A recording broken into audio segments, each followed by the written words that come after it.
Thank you for joining me for our first screencast or video lecture on the People's Republic of China. Instead of showing me lecture notes on Tuesday in class, please just take the quiz on Edmodo by class time on Tuesday. There are only 5 questions, so you should be able to answer correctly if you have good notes and listen carefully to our lecture. So today's lecture is going to focus on China's past and China's present. I want to start off by going over some of the sources of power traditionally in China. And the first really important piece for you to remember is that China's history is mostly consisted of periods of long rule by a single family, otherwise known as a dynasty. So some of these dynastic legacies that are still present in today's society are authoritarian power. In China, traditionally, citizens have been subjects of their political system instead of participants in their political system. Instead, most citizens will get involved in non-governmental organizations instead of in the government. Additionally, Confucianism, a philosophy or religion that emphasizes order and harmony, developed in China in the 6th century BC. The Confucianist tradition encouraged Chinese citizens to ensure that their emperor has unconditional control of the country. However, the flip side of that is because of Confucianist ideals, these emperors also had to be accountable to their citizens.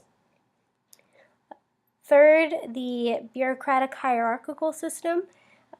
Within China and throughout its history, the bureaucracy or the civil service was based on somebody's Confucian scholarship. So if you were able to afford to go to college and study Confucianism, you were the one that would be able to obtain a government job. It was very difficult to obtain a job in the bureaucracy because citizens have to pass a pretty rigorous test. Of course, it costs a lot of money to go to school, so this increased the divide between the rich and the poor. Next on the list, the Middle Kingdom. You may have heard of this before. The Middle Kingdom is the ideology that, or the idea that the Chinese culture is really the center of all civilization. It emphasizes that foreigners are barbarians, that have inferior ethical systems and their quality of life is inferior, and this will affect and continues to affect China's relationships with countries outside of itself. Finally, communist ideologies. We'll talk about Confucianism and communism. When they come together, they form a system that we'll talk about in a minute called Maoism. So a lot of China's political culture actually is centered around their geography. China is the 3rd largest country in the world behind Russia and Canada. It, however, has the largest population. Some of its geographical features with serious geopolitical implications are its access to warm water ports. It has numerous navigable rivers within its boundaries. China is also very much isolated from the West and actually isolated from surrounding countries as well because of natural borders it has, such as deserts, mountains, and oceans around its border. One other thing to consider is that most of the most navigable rivers and harbors within China are in the east, which means that the overwhelming majority of China's population has historically settled in this region. Along the same vein of China's political culture, we're going to walk through some of the historical eras of China's history, which will help us to understand their current political system. The first historical era we'll cover is the dynastic era. You see in the graphic, the purple graphic on your right, the right of your screen, the dynasties of China start with the Shang dynasty in 1700s BC, and it goes all the way up until 1912, and when the Qing dynasty ends. Confucian values during the dynastic period really determined the entire political culture, and we've already spoke about how these Confucian values still have an effect on China's political culture and carry a legacy throughout the modern day. The Confucian values emphasized order, harmony, and hierarchy. It emphasized scholarship, and the more education you had, the more superior you were within this hierarchical society. It also crystallized a very strong sense of cultural identity within China, which in turn caused China to be rather ethnocentric. And if we go back to that idea of the Middle Kingdom, where China is the center of all culture, that idea is very ethnocentric in its nature. Around 1900, a few imperialistic countries in Europe and in Asia, Germany, France, Britain, Japan, come into China, and they carve out these spheres of influence in order to benefit themselves economically. And as you can imagine, this had enormous impact on China. China's strong sense of cultural identity from the dynastic period kind of translated into a strong sense of nationalism through the imperialistic era, and that kind of comes to a head in 1911, when Sun Yat-sen, who was a Western educated man, led a revolution to remove the foreign devils from Britain, France, Germany, and Japan from China, and to recapture the Chinese land as an independent country. Afterwards, there's this struggle for power that we'll go over in a few minutes, between Mao Zedong and Chiang Kai-shek.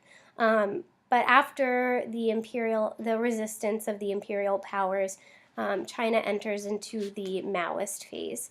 Maoism is the ideology that is born when communism meets Confucianism.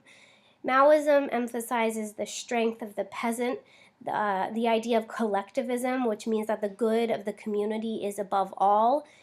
Mao was a strong believer in the human struggle and activism, making sure that Chinese citizens were deeply involved and bought into improving their lives.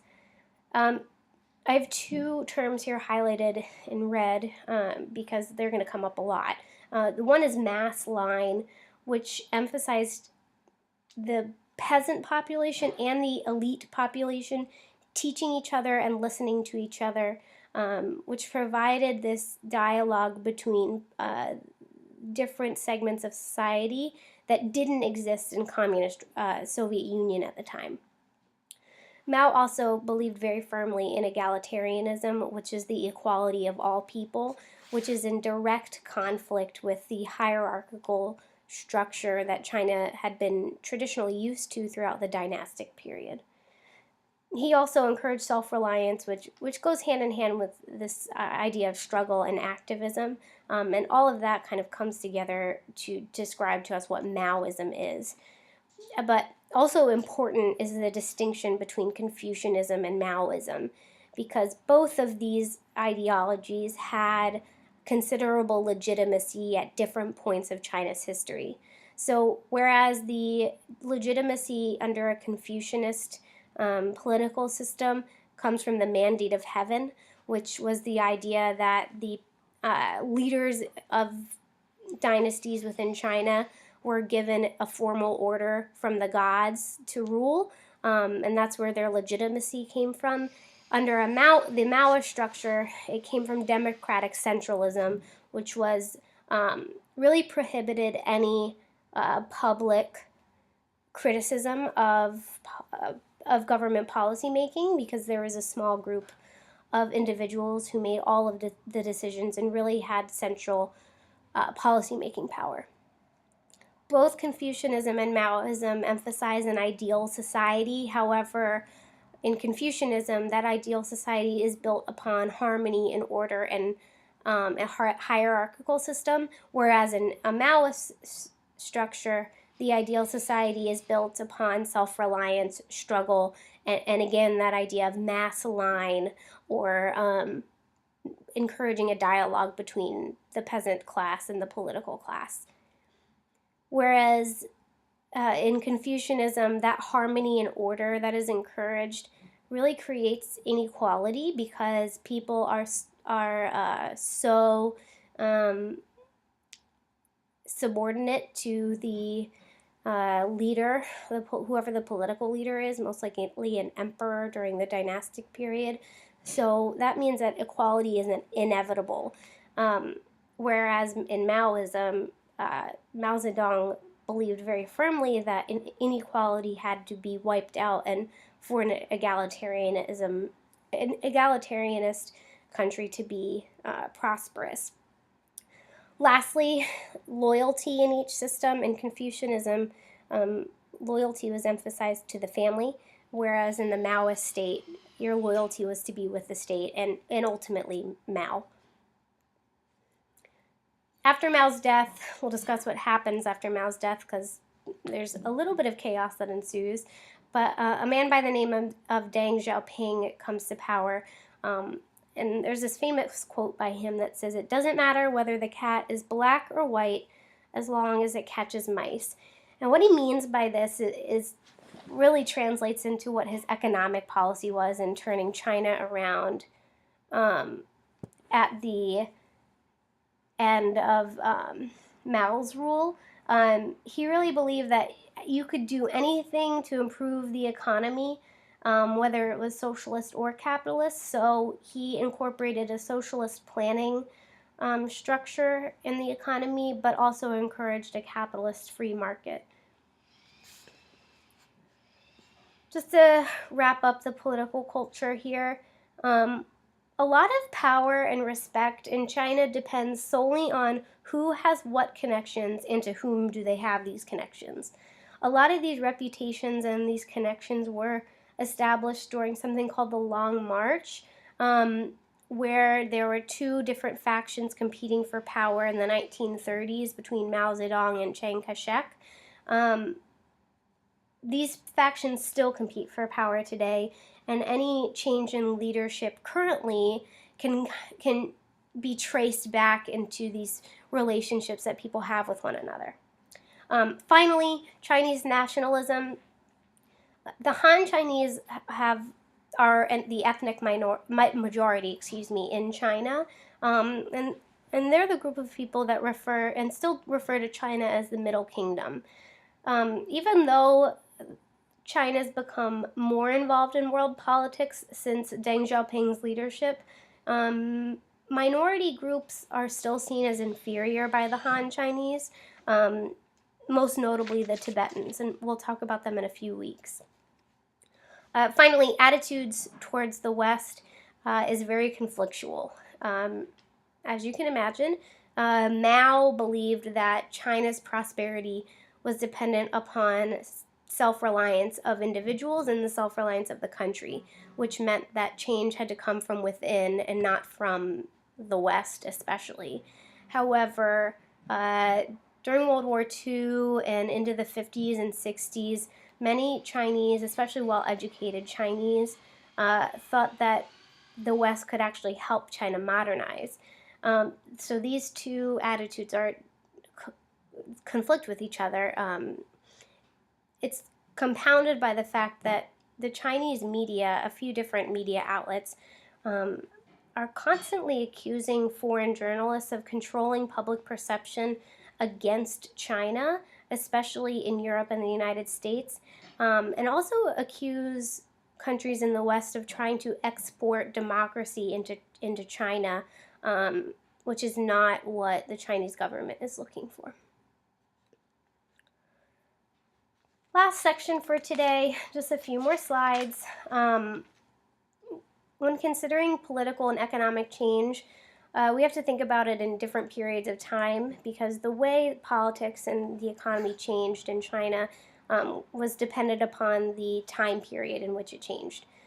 In the early 20th century, there was a lot of violence, a lot of chaos as China fought off imperialistic powers to regain independence, and that ultimately results in the birth of communism in China.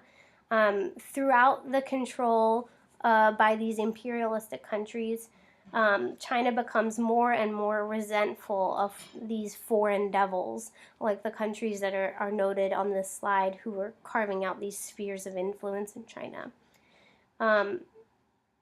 A lot of the political change is also influenced by the revolution of 1911, where Sun Yat-sen recaptures China in a nationalist, in the spirit of nationalism, and this new political community starts to form between the nationalists led by Chiang Kai-shek and Mao Zedong, who eventually forms the Chinese Communist Party.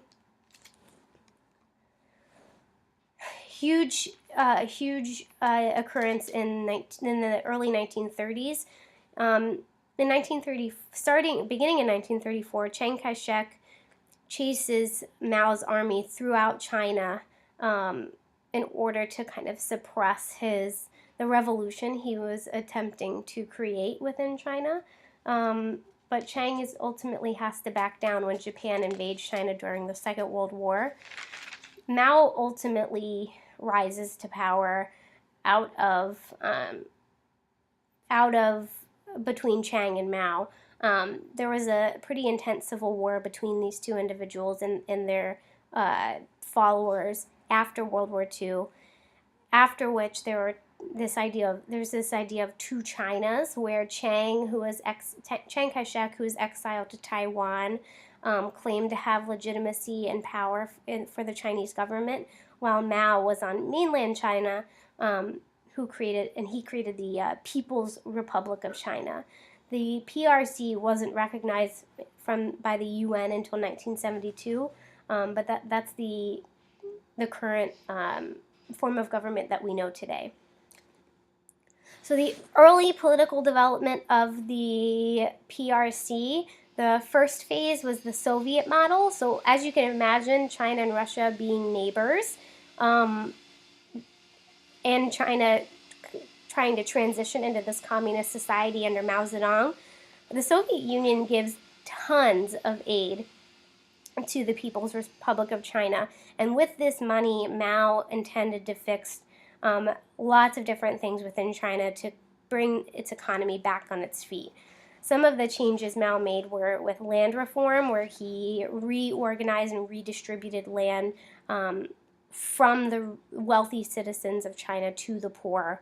He went through pretty massive civil reforms, where women were given more rights in China, one of which was that they were able to exit unhappy arranged marriages. Mao focused on trying to help people break their addiction to opiates. And the last thing Mao Zedong did with this aid from the Soviet Union, was create 5-year plans, which should sound familiar to you from when we studied Russia and Joseph Stalin's 5-year plans. These plans had a goal to nationalize industry and collectivize agriculture, which didn't work as well as they were supposed to in Russia, and actually had a similar fate in China. The second phase of political development is the Great Leap Forward from 1958 to 1966. And at this point, Mao Zedong and the Chinese Communist Party just want to get rid of any Soviet influence left over. They get behind this idea of mass mobilization by getting the citizenry to do harder work and decrease unemployment in the country.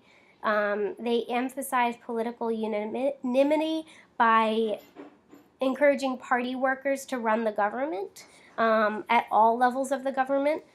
They also move towards decentralization by giving more taking power away from the central government in favor of giving more local control. After the Great Leap Forward, which was more, you've probably read before or heard before that it was more like a great leap backwards, was the Cultural Revolution. I have some propaganda, an example of propaganda from the Cultural Revolution on this slide. The text reads, "Destroy the old world and forge the new world," which Mao's purpose here was really to purify the country through struggle, re-emphasis of egalitarianism or equality, again, re-emphasizing the mass line and collectivism in order to remove any traces of traditional inequality. And really at the heart of this inequality was the education system. During the Cultural Revolution, schools, universities, libraries were destroyed so that anybody who could get ahead using education really had no way to do so anymore. The Cultural Revolution eventually ends in 1976 after Mao's death, and his followers divide into a few different factions. The radicals, which included Mao's wife and a group called the Gang of Four, the military led by Lin Biao, and the moderates led by Zhou Enlai, and who encouraged economic modernization from his followers. The new leader of the Chinese Communist Party was Hua Guofeng, who arrested many of the radicals, including the Gang of Four, in order to help the moderates and Zhou Enlai rise to power. Eventually, though, Deng Xiaoping in 1978 becomes the new leader and implements his idea of the four modernizations, which were industry, agriculture, science, and military. He emphasized economic liberalization through an open door policy, which allowed China to trade with absolutely anybody, including Western countries like the United States, and completely reversed Mao's policy of the Cultural Revolution by restoring the bureaucracy and some of the educational systems and legal systems of old China, and also by starting to infuse some capitalist measures into the economy. The kicker here is that even though Deng Xiaoping encouraged economic liberalization, there was no political liberalization, which continues to be true today. That is it for this lecture. If you have any questions, please make sure to email me, and don't forget to take the quiz on Edmodo. Thanks.